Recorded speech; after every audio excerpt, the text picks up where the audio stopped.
A evolução da guerra e os seus contornos na região de Tete revelaram novos protagonistas, nomeadamente entre religiosos de congregações estrangeiras. Acusando a tropa de atrocidades em Mucumbura e as autoridades civis e eclesiásticas de passividade perante elas, os espanhóis Martín Hernández e Alfonso Valverde, missionários de Burgos, são presos na cadeia da Machava, onde estão milhares de reclusos. O mesmo acontece a Joaquim Sampaio e Fernando Mendes, padres portugueses, que na paróquia do Macuti retomam as acusações feitas pelos espanhóis. Isto enquanto a PIDE-DGS persegue, prende e expulsa de Moçambique cada vez mais religiosos que o governo acusa de traição.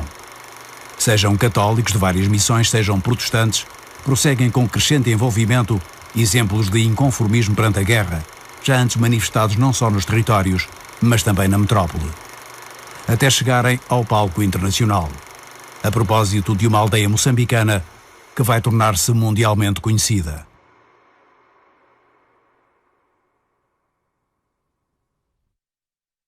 O que se passou em Viriamo, em Chavola e em Juvau, 3 aldeias do regulado de Gandali, na região de Tete, ficou na história da guerra. 40 anos depois, está registado nas pedras e bem presente na memória daqueles que sobreviveram. António Michone morava aqui em Chavola, onde o pai, a mãe e 2 irmãos foram mortos. Tinha então 15 anos. Havia um branco que chamava Miranda, e esse tempo ele comprava coisa boa. Quando chegou lá em William, então o Frelimo também estava na mesma zona do William. Então foi apanhar aquele branco, foi apanhado com o Frelimo. Quando foi apanhado, ele foi levado para o mato. Quando chega lá, então o Frelimo disse que, pá, você quer morrer ou não? Se não quer morrer, então nós podemos combinar uma coisa. Você fazer ligação conosco. Trazer aquilo que nós queremos, então você fazer seu negócio. Aquele branco respondeu, dizer que sim, vocês querem tudo e eu vou trazer. Então eles combinaram o dia e a coisa que eles precisavam, a coisa Frelimo. Então o homem voltou. Quando voltou, entrou no carro, veio para a cidade. Veio diretamente no quartel. Explicar o tropa colonial. Dizer que para lá, William, existe tudo. Eles me garou a mim até no mato. E qual é o dia que você vai para lá? Ele disse o dia. Então, eu disse, tá bem, vai lá. O dia, quando chegar, então você passa para cá, no quartel. E é verdade, chegou naquele dia que eles combinaram e o branco passou para o quartel. Foi dado homem de PIDE, que trabalhava para ele ver bem, não é? Foi junto até o William. Quando chega o carro, então o Frelimo começou a sair nas casas. E ir onde que está o carro. Chega lá, perguntou aquele branco, esse aqui quem? Não é tropa? Ele disse, não, esse não é tropa, é meu irmão que fica em Portugal. Não sabe disso, nem o que, nem o que. Está bem. Então, entrou no carro, Frelimo, e foi na zona deles, onde que ele fica, no mato. Quando chega lá, mandou descarregar toda a coisa para o chão. Então, despediu e voltou. Quando voltou, então aquele homem de PIDE veio afirmar no quartel. Dizer que o William tem altura. Ele conseguiu já organizar tropas para ir atacar o William. Tinha-me sido dito, informado, que a zona era uma zona para limpar, devido aos problemas que havia na zona. Era uma zona para limpar. E isto é em termos de gíria militar, como sabe, limpar é um termo que quer dizer que nós vamos acabar com tudo o que existe ali. Antonino Melo vivia em Moçambique desde os 4 anos. Aos 21 era alferes miliciano comando. A baixa por doença do capitão Gonçalo Fevereiro fez dele o comandante da 6ª Companhia de Comandos e de uma força que estava então instalada no rio Mazói e que seria destacada para a missão. Zona de Viriamo, a cerca de 25 km de Tete. Operação Marosca.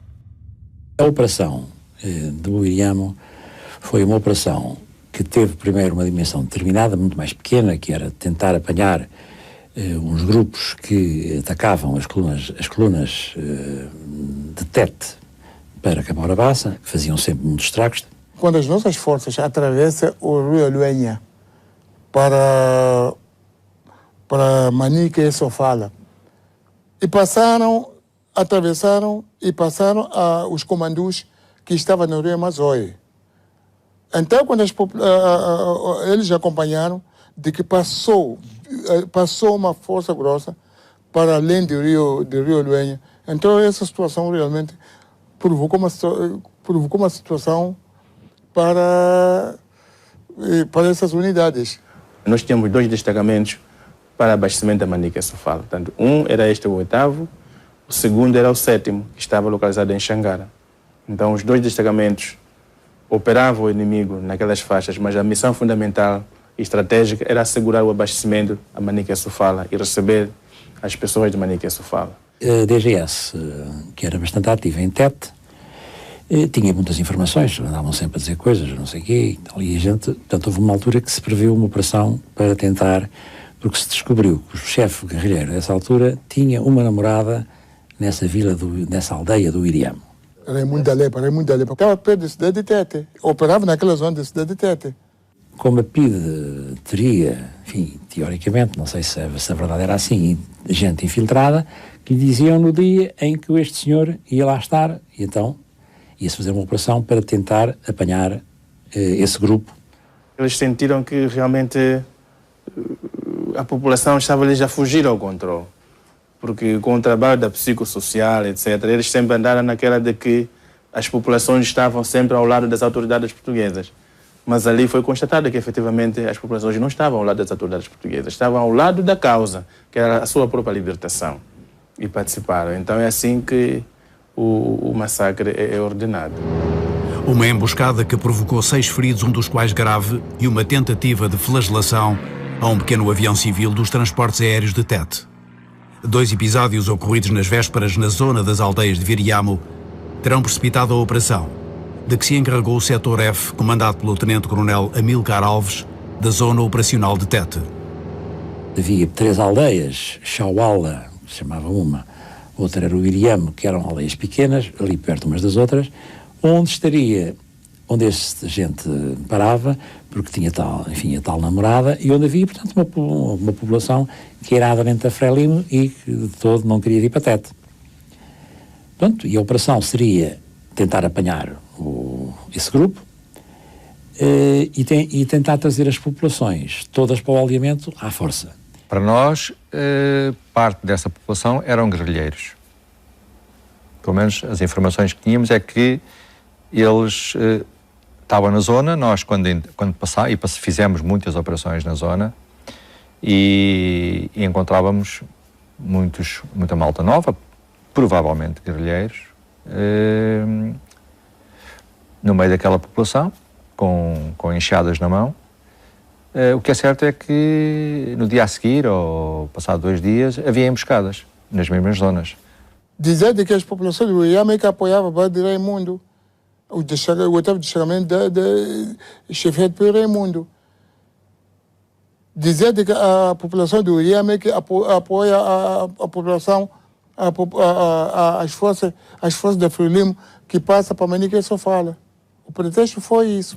Receber alimentação no meio da população lá, o Iriamo, dava política, dizer que a guerra é assim, no meio da população. Esse branco foi criado dentro da aldeia, do povo. É esse Miranda, assim. Tínhamos encontrado bastantes vestígios de presença de guerrilheiros, que são completamente diferentes da presença da população normal. E portanto, essa garantia,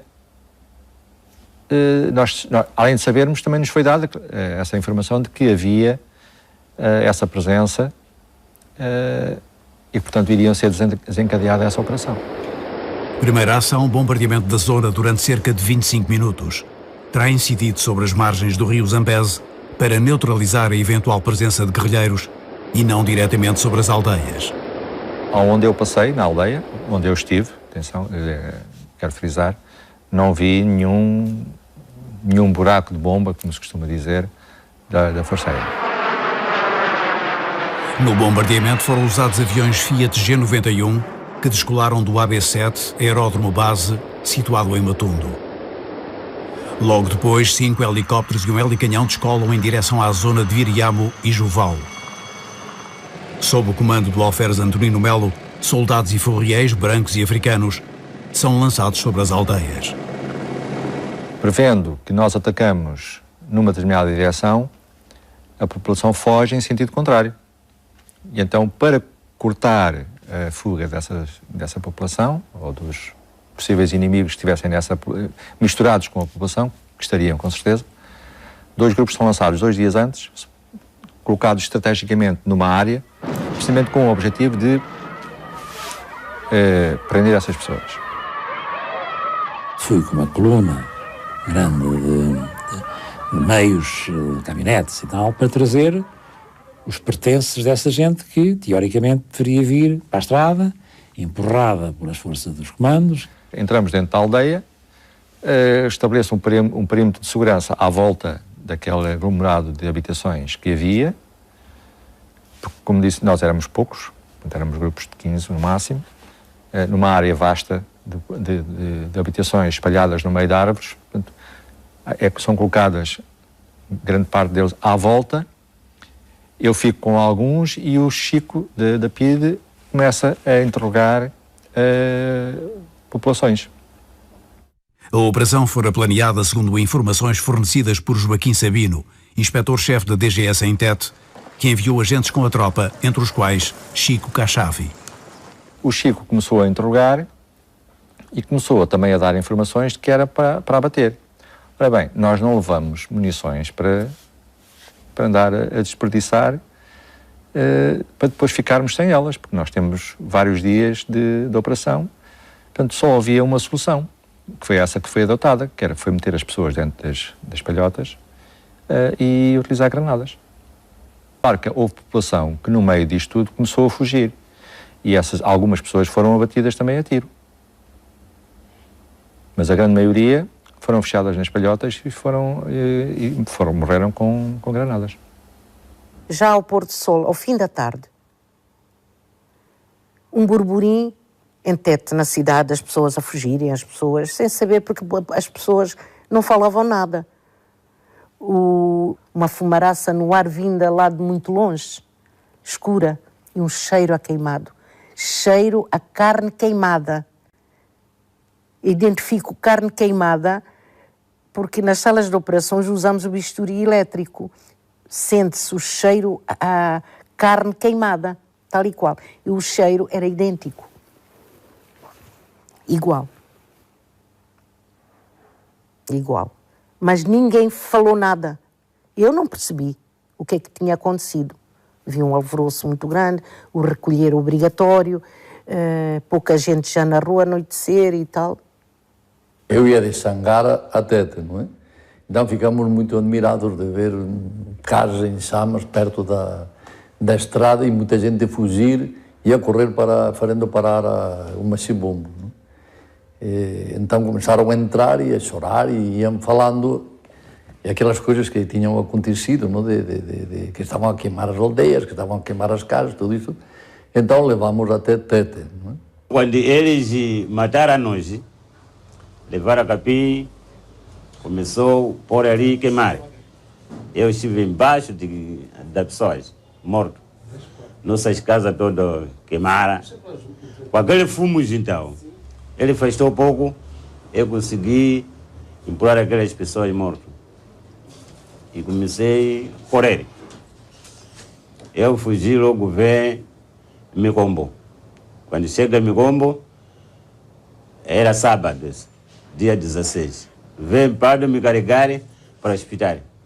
O padre Domingos Ferrão, o padre Castro e o padre Sangalo começaram a fazer um relatório sobre as pessoas feridas, as pessoas massacradas, através de testemunhavam todas estas pessoas que fugiam de Viriamo. Quando cheguei no hospital, eles me perguntou como saiu esse ferido, como apanhou. Eu comecei a contar. Eles começaram a escrever ali tudo, então me baixou no hospital.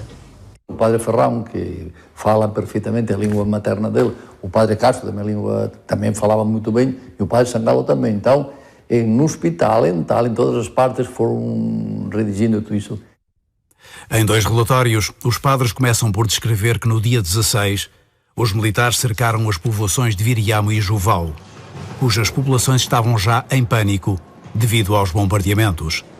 Depois juntaram parte da população no terreiro, obrigando-a a sentar-se no chão em 2 grupos, um de homens, outro de mulheres. Um dos soldados escolhia então a sua vítima, homem, mulher ou criança. O designado punha-se de pé, destacava-se, o soldado disparava e a vítima caía fulminada. O relatório identifica 85 mortos, a maioria sacrificados por este processo, enquanto soldados obrigavam pessoas a entrar para as cubatas, que depois incendiavam, morrendo assim várias pessoas. Outras vezes, antes de lançarem fogo às palhotas, atiravam para dentro delas granadas que explodiam sobre as vítimas. Mortas por estes métodos, o relatório conta 36 pessoas.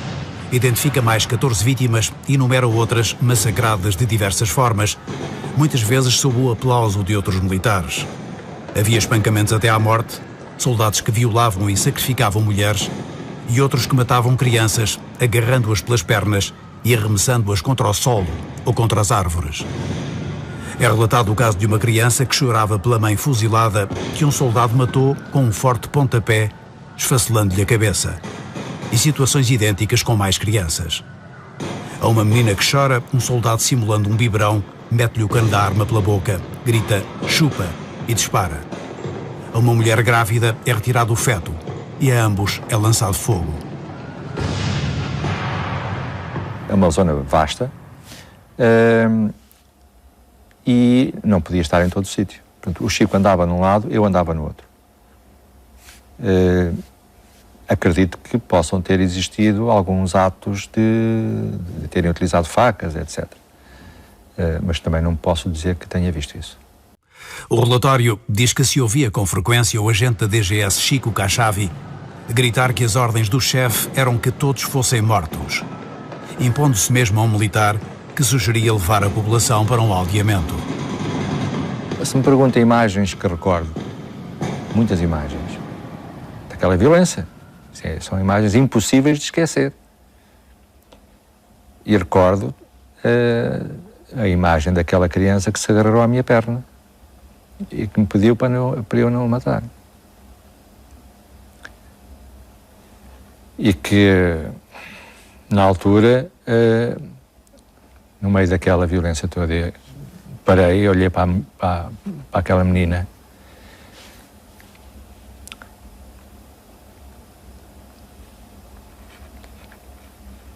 e não tive coragem de a matar.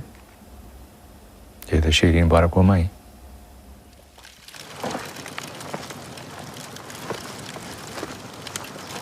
É uma área vasta, com habitações espalhadas, né? Não é uma coisa concentrada. Portanto, nós vamos avançando aos poucos.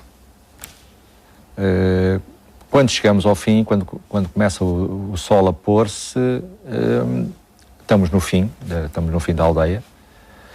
É uma zona queimada. Quando saiu de lá, que número é que imaginava de pessoas que teriam sido mortas? Na altura, não tinha a mínima ideia. Porque no meio daquela vivência, não dava para fazer. Mais tarde, penso que, 70, 80 pessoas. A resposta refere-se apenas a Viriamo, mas nesta aldeia e em Joval, os padres da Missão de São Pedro identificam mais de 130 mortos. E no caso de Chavola, o relatório afirma que o povo foi obrigado a bater as palmas para se despedir da vida pelos comandos que invadiram a aldeia. Aquele grupo, quando chegou, então começou a cercarem nós todos, e Chaolas. Quando começou a cercarem nós todos, fomos onde ficava a própria Chaola, mais velhos Juntaram aí nós, quando juntaram, então eles perguntaram, por que vocês estão a ficar aqui e não vai nos jardins comunais? O pai respondeu, nós estamos a esperar o ordem vosso, que nós podemos ir numa aldeia, porque Shaola, a Frelimo era antes de chegar na nossa zona, de Shaola. Só o William. Sim, está bem. Então eles juntaram nós de uma vez. Começou a falar de bater palma para despedir o vosso mundo. Nós começamos a bater palma, eles começaram a disparar contra nós. Além de António Michon, houve em Chavola mais 3 sobreviventes, entre os 53 homens, mulheres e crianças, que teriam sido mortos desta forma e depois queimados. O relatório identifica 48 dessas vítimas, refere massacres em outras povoações e diz que só um inquérito oficial permitiria saber se o número de mortos das aldeias massacradas naquela área ultrapassa os 500, como o povo assegura. Falou-se em princípio de 400 pessoas, não é? Eu acho que no devido tempo devia ser ver, não é, quais eram as estatísticas, se as pessoas estavam censadas, só que dificilmente lá no interior as pessoas estão censadas, mas falou-se aproximadamente em 400 pessoas, massacrados e feridos, mas falou-se nisso, sim. Penso que será um exagero. Antonino Melo afirma que fala apenas de Viriamo, sendo que nas outras aldeias quem comandava eram os alferes Luís Vilela, hoje major, e Helder Abreu, coronel. Ali, Shaola foi... Só que número não lembro melhor, não é? Mas chega de 200 e tal pessoas. Havia várias versões. Uns diziam para aí 200 e tal, 300. Eu acredito que seja 100 e tal, 200. A ideia que eu tenho é de ver o volume de cadáveres, não é? O total de cadáveres existentes ali. Jamila Dessai fala dos mortos que viu logo no dia a seguir à Operação Marosca. Enfermeira no Hospital de Tete, tinha então 22 anos e é hoje a única pessoa viva das 3 que, logo pela manhã, num jipe dos serviços de saúde, se dirigiram a Viriamo, a 25 km da cidade. Terão sido eles os únicos civis a visitar a aldeia após o assalto dos comandos. Ela, a irmã Lúcia, espanhola, também enfermeira, e o médico José da Paz, diretor do hospital. Quando os dois descem e vão caminhando a pé, vejo o Dr. Paz abanar a cabeça, olhar para um lado, olhar para ali, olhar para ali. Desci do jipe. Vi o Dr. Paz a escutar as pessoas estendidas no chão, queimadas, semi-queimadas, uns deitados de bruços, não estavam queimados. Estava, e acho que está ainda um embondeiro, onde vi um casal morto, um homem, uma mulher, e na base do embondeiro crianças mortas com o cérebro de fora. E o Zé da Paz avança, encontra um vulto onde ele se aproxima e percebeu que estava aquele, no fundo era um embrulho, uma mulher queimada, as costas todas queimadas, tão curva que estava, muito assustada, e o Zé da Paz pôs-lhe a mão na cabeça, tentou falar com ela, e ela pôs seus gritos em Nhungwe. Tengani moana lekani kundipa. Quer dizer, levem a criança, não a matem. Matem-me a mim, mas não matem a criança. Só que não viam a criança, onde é que estava. Afinal, a criança estava ela de cócoras com a criança lá dentro. Só se via, foi quando o Zé da Paz disse, Jamila, vem cá. Explica a ela, fala com ela. Foi quando eu falei, olha, vimos de paz, ele veio ajudar-te. Ela lá convenceu-se que realmente queríamos ajudar. Porque eu falei com o Nhungwe, de passei mana. Eu segurei na criança, fomos para o jipe. E o Zé da Paz e a irmã Lúcia continuaram a dar a volta ao sítio. A irmã Lúcia ainda abriu uma barriga porque pareceu-lhe que a barriga mexeu a ver se salvava o feto. Mas não, estava morto. E o resto era tudo carbonizado, era tudo apagado, carvão. A aldeia, as palhotas, aquilo deve ter sido os soldados meter a população lá dentro, fechar a porta e o trinco ao contrário, trancaram por fora. E lá dentro, tudo carbonizado, claro. As pessoas todas ao monte. E sobrevivente não havia ninguém, não vi ninguém vivo, senão, excepto essa mulher e essa criança. Levamos para Tete, para o hospital. Ao hospital de Tete tinham já chegado outros feridos que avolumavam a prova e o testemunho do que se passara. Mas o assunto era silenciado pelo medo. Naquele espaço, todo mundo era terrorista, todo mundo era, desde que não fosse branco, era turra, não é? Ninguém sabe o que é que... A maioria não sabe o que é que está certo, o que está errado naquele período.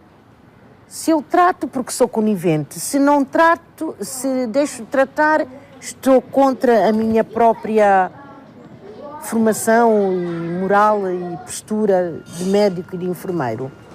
Não é? E as pessoas ficam tensas. Eu tinha uma colega casada com um elemento da PIDE. O ambiente no hospital mudou. E mudou igualmente a vida do seu diretor, José da Paz, que era também presidente da delegação da Cruz Vermelha e delegado de saúde de Tete. Mudou a partir do momento em que visitou Viriamo e elaborou um relatório. Ou um protesto. Eu estava muito triste, muito revoltado. Estava muito triste com o que viu. Ele tinha um bloco, tinha que fazer ocorrências, não é? Qualquer médico, ao fim do seu trabalho, faz ocorrências. Falou com os outros membros da Cruz Vermelha e fez então o protesto. Uma coisa escrita? Sim, fez escrito. Nos arquivos da Cruz Vermelha Portuguesa não se encontra nenhum documento sobre o assunto. Jorge Jardim refere-se a um relatório da Cruz Vermelha que as autoridades tinham conseguido anular. E alude também a depoimentos de pessoal hospitalar que havia sobrevoado a zona. Por outro lado, a jornalista Felícia Cabrita, o inspetor da DGS, Joaquim Sabino, afirmou ter dito ao Dr. Paz para não mostrar aquilo, o relatório, a ninguém, porque ia comprometer-nos e era uma nódoa para a tropa portuguesa. O documento terá sido, portanto, neutralizado. O mesmo aconteceu a José da Paz, afastado de Tete, isolado em Nampula, sob custódia das Forças Armadas. Ele recebeu um telegrama das Forças Armadas, do comandante das Forças Armadas de Nampula, para se apresentar com urgência no dia seguinte. Ele foi de avião, de táxi aéreo. E depois não me disse mais nada, quer dizer, ele desapareceu e não me disse mais nada. Nem no hospital se falava. Se eu perguntava, ninguém me explicava nada. Porque eu, preocupadíssima com o Zé da Paz e a irmã Lúcia, ninguém me dizia, mandavam-me calar. Eu ia à casa do Dr. Manela, Dr. Manela, onde é que está o Zé? Não sei, ela chorava babarranho, é porque não era coisa boa. E ele volta, regressa, não me conta nada, mas só perguntei se foste bem tratado. Ele diz que sim, nunca lhe trataram mal. Ele disse que o trataram bem, que não teve problemas, que andava a passear, não é nada. E quando o mandaram, não o deixaram, foi voltar a Tete. Mandaram depois logo diretamente para Lourenço Marques. Após um mês e meio retido em Nampula, José da Paz informa em 3 de março o presidente da Cruz Vermelha de que vai ser transferido para Lourenço Marques, pedindo por isso a demissão de presidente da delegação de Tete. Invocando motivos de saúde que eram reais, o médico omite, no entanto, as verdadeiras razões da transferência.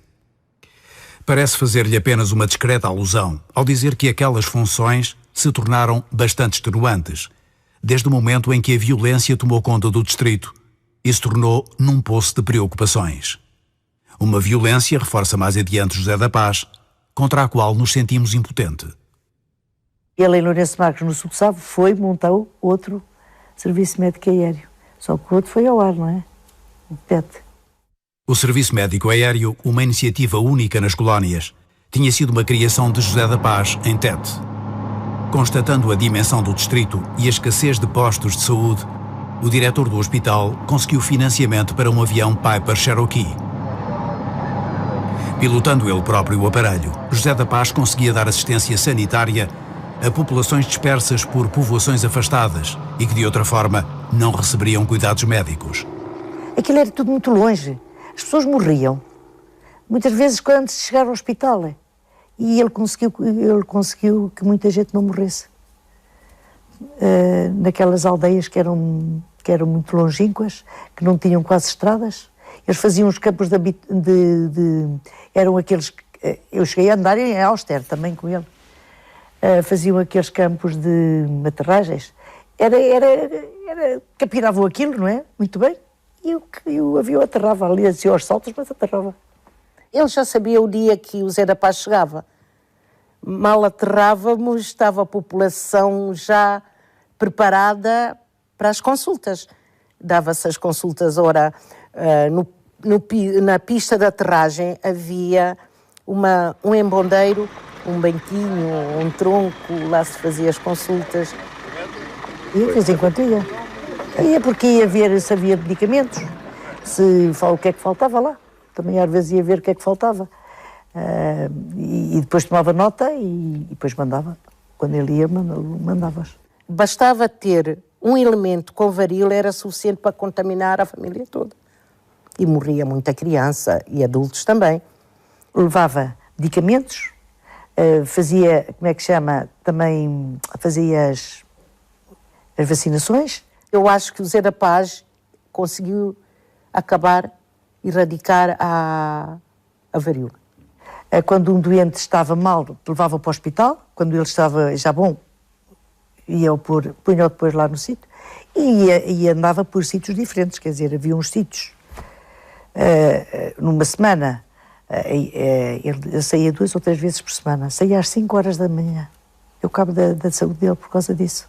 O José da Paz, entretanto, selecionou um grupo de enfermeiros e colocou-os em cada distrito.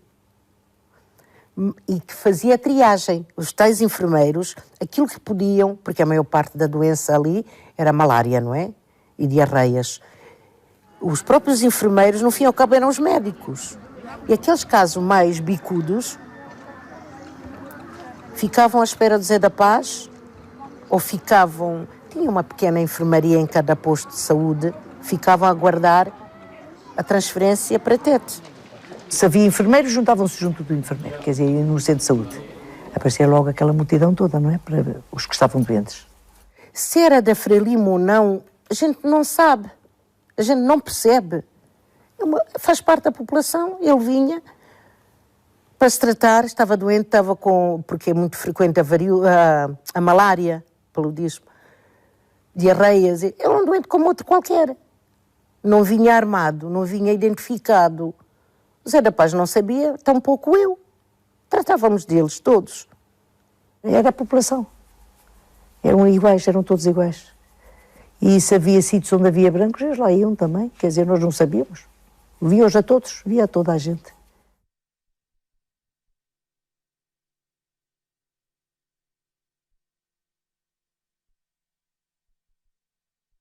O Zé da Paz tinha uma postura, uma maneira de estar muito estranha da maioria. Porque ele estava ali com uma função, tratar o doente, seja ele quem seja.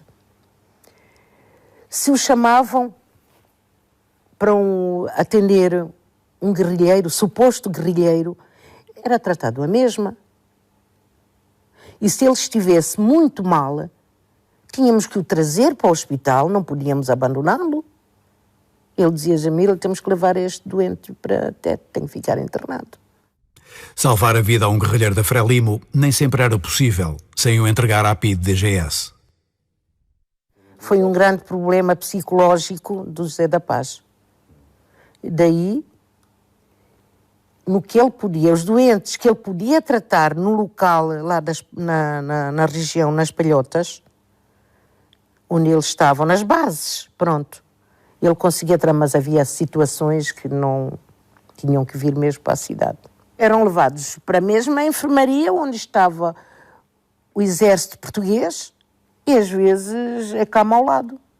A PIDE reivindicava o seu preso, não é?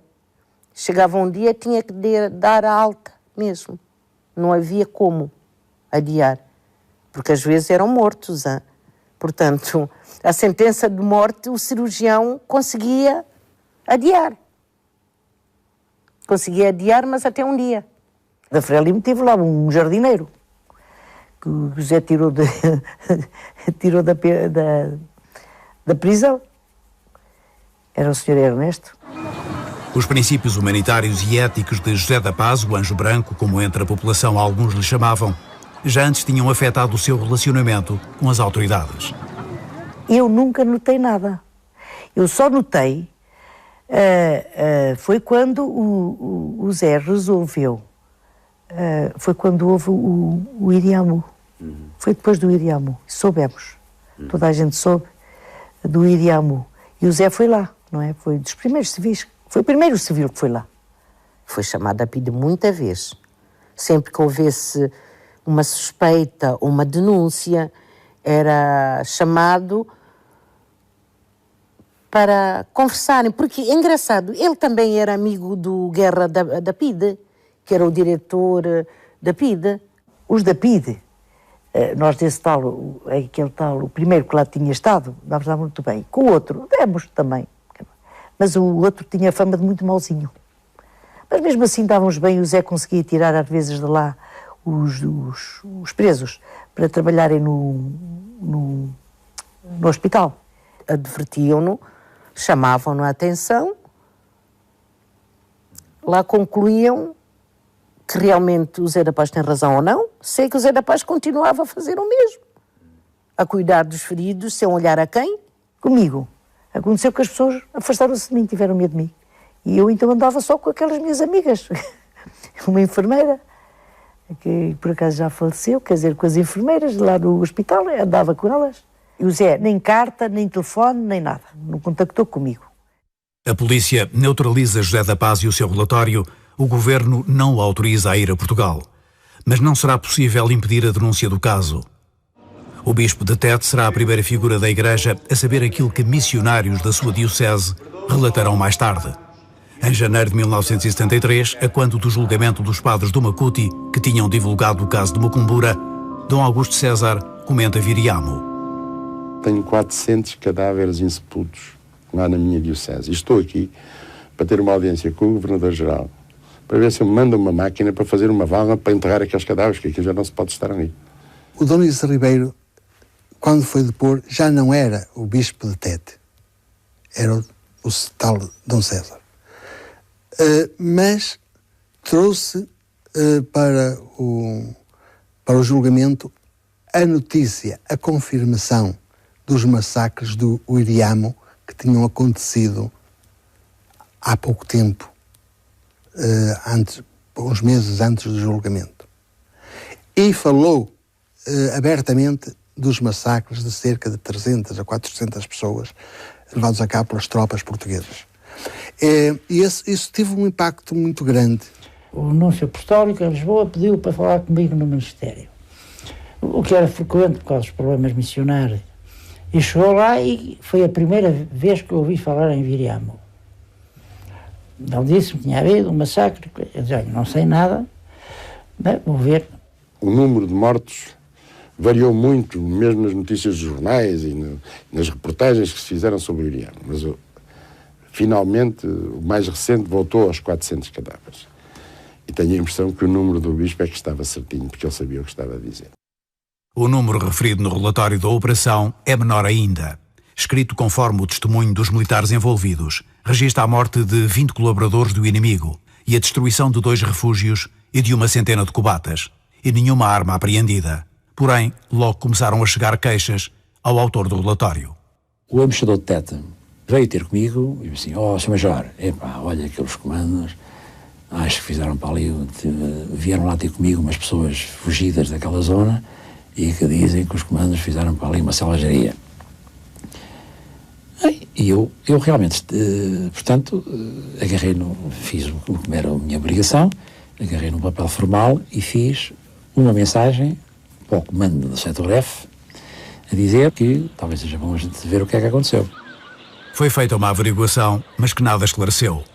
Na ausência de outros envolvidos na operação, a investigação baseou-se no testemunho de Chico Cachavi, o agente da DGS.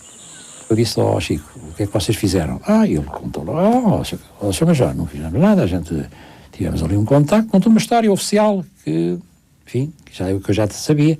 Tivemos um contacto, matámos 20 ou 30 naquelas guerras, naturalmente também matámos alguma população, que estavam juntas, enfim, contou-me assim uma história. Disse: então, vamos lá a pé, por aí abaixo, e você vai-me levar ao sítio onde aconteceu isso. Ele levou-me e, para minha surpresa, não encontrei nada. Encontrei, enfim, restos, de humanos, de pessoas, enfim, 2 ou 3 de um lado, mas, enfim, não tinha nada a ver, até em termos, já eram só esqueletos e coisas do género, não tinha, portanto, pedaços de ossos, não vi corpo nenhum. Para quem tinha dito formalmente e oficialmente, tinha morto coisa aos 50, a gente não ouvia ninguém. Isto realmente é uma história mal contada. Provas e vestígios seriam, entretanto, destruídos, já que 18 dias após a operação, a 6 de janeiro, uma força comandada pelo Alferes foi incumbida de voltar à zona e enterrar os corpos. Talvez 2 helicópteros, 10 pessoas, não mais que isto. Em nenhuma operação nós enterrávamos os mortos. E esta tinha sido mais uma, e na altura recebi as informações, essa confirmação de que teria que ir lá enterrar os mortos. Encontramos já muitos corpos enterrados, queimados. Alguém tinha tinha queimado corpos. Não sei se população da mesma zona, mas já o tinham feito. Mas ainda havia bastantes corpos em alto estado de decomposição. Limitámos-nos a abrir umas valas e a recolher os corpos e a enterrar aqueles que estavam disponíveis e a queimar com os dispositivos que levávamos. Realmente estranhámos que já estivesse aquilo, bastante trabalho já feito, não é? É, pois, uma situação já muito alterada, aquela que os investigadores encontram quando Caúza da Riaga manda aprofundar os inquéritos, pressionado por rumores referindo o mau comportamento das nossas tropas. Tinham, entretanto, passado cerca de 3 meses sobre os acontecimentos. Estamos já no mês de março. O coronel de cavalaria António Pereira da Silva, num auto em que descreve tentativas de fuga e impossibilidade de distinguir entre população e guerrilheiros, conclui que, afinal, teriam sido mortos 63 elementos e não 20, como consta do relatório. Este oficial considera assim que, nas circunstâncias, a conduta das nossas tropas foi absolutamente normal, tal como o chefe do Serviço de Justiça, que por isso determina que os autos sejam arquivados, aguardando melhor prova. Em vez do arquivo, o caso vai afinal conhecer a maior exposição, através de um artigo assinado pelo padre Adrian Hastings e publicado na primeira página da edição de 10 de julho do jornal inglês The Times. Antes já fora divulgado na Alemanha e através de uma agência, mas só agora chegaria à opinião pública mundial. Levados para fora de Moçambique pelos padres espanhóis de Burgos, os relatórios faziam convergir para Tete inúmeros jornalistas desejosos de visitar Viriamo. O general Caúza deu-lhes autorização para irem onde quisessem. Não sei quantas vezes lá fui, mas 7 ou 8 vezes fui, com certeza. Mais que isso. Bom, sempre com pessoas diferentes, alguns jornalistas repetindo com outras pessoas que lhe davam como guias e tal. Fomos sempre a sítios, os sítios nunca foram os mesmos também, mas nunca se viu nada. Realmente era intrigante como é que 50 pessoas mortas, ainda que fossem, portanto, mesmo na tal operação de guerra, como é que não havia cadáver? Mas realmente não se aparecia. Enquanto as notícias do The Times obrigam Caúza da Riaga a abrir outro inquérito que chegará às mesmas conclusões, o governo desmente o jornal, pondo até em dúvida a existência de Viriamo. Primeiro foi um bocado difícil encontrar a povoação, porque o Viriamo não era o nome da povoação, era o nome do Soba. Depois lá se localizou a povoação. Eles negam até a existência de William. E nós tínhamos um documento de o destino de um professor a William. Não podia se negar a existência. Vicente Berenguer, afastado entretanto de Moçambique, é um dos padres mobilizados pela Comissão Justiça e Paz para apoiar na Europa as acusações de Hastings sobre Viriamo. O padre Júlio Moure, um colega meu e eu, fomos primeiro à Holanda, depois à Bélgica, Inglaterra, Alemanha, denunciando os massacres e a veracidade. A pergunta mais direta foi em Holanda, e bem, para que dizer massacres sim, massacres não? Digam, independência sim ou não? Independência sim. Então não faz falta que falemos mais de massacres. Independência sim. Portugal was given independence to Brazil in the 19th century. Portugal is developing the progress of all their African territories so as to promote an increasing political participation of all the population. And it has been always our policy to rely on the will of the populations. But we cannot accept that the will of the populations will be determined by an external pressure and by terrorist activities. You haven't, with respect, answered the question. Supposing the majority of the people in Mozambique one day say to you, we want to be free of Portugal and govern ourselves as a sovereign state, will you let them? I answer your question. I said if the majority of the population didn't want us now, we could not be there.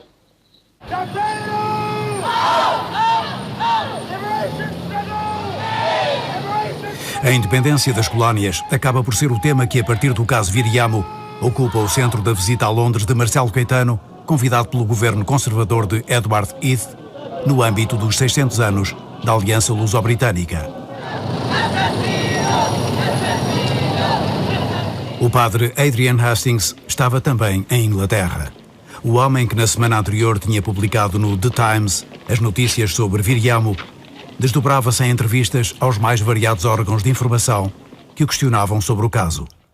Hastings will respect. There is no evidence and all your information... There is a great deal of evidence. The report is evidence and we have a great deal of other evidence. Yes, but your evidence has all come to us second hand. And of course, I wasn't there. If anybody is not at an incident himself, the report is second hand as far as he is concerned. Why do not the same priests and the order to which they belonged protest against massacres in Burundi? Or maybe that the explanation is that the Spanish priests have thought that they should show their solidarity with the Frelimo, and this is obviously a political implication. Dizem que isto é próprio de uns padres comunistas que estão aí e tal. E nós respondemos, então, organizem uma comissão internacional para irmos na prática para ver se existe o Viriamo ou não existe, se existem as massacres ou não existem. É só ver. Então, a resposta de Marcelo Caetano diz, vocês deixariam entrar aqui uma delegação do IRA?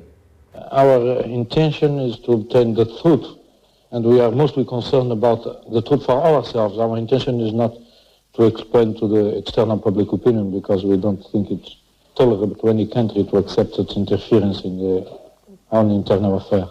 Não teve um efeito prático muito grande, mas evidentemente que foi um episódio que foi aproveitado para incendiar a opinião pública contra nós. Mr. President, we in London much regret the accusations which are being made against your country. And one may well ask, why are they made just at this particular moment?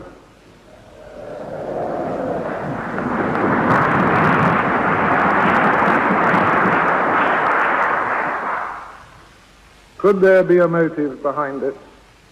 And behind the timing, I think there probably could.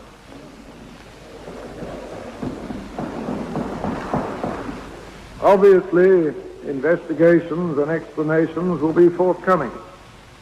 In the meanwhile, we in the city do not judge old friends unless we have conclusive proof.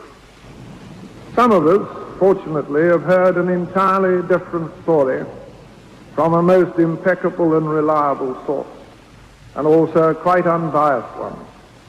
And I, for one, prefer to believe that version than what I read in some of the press.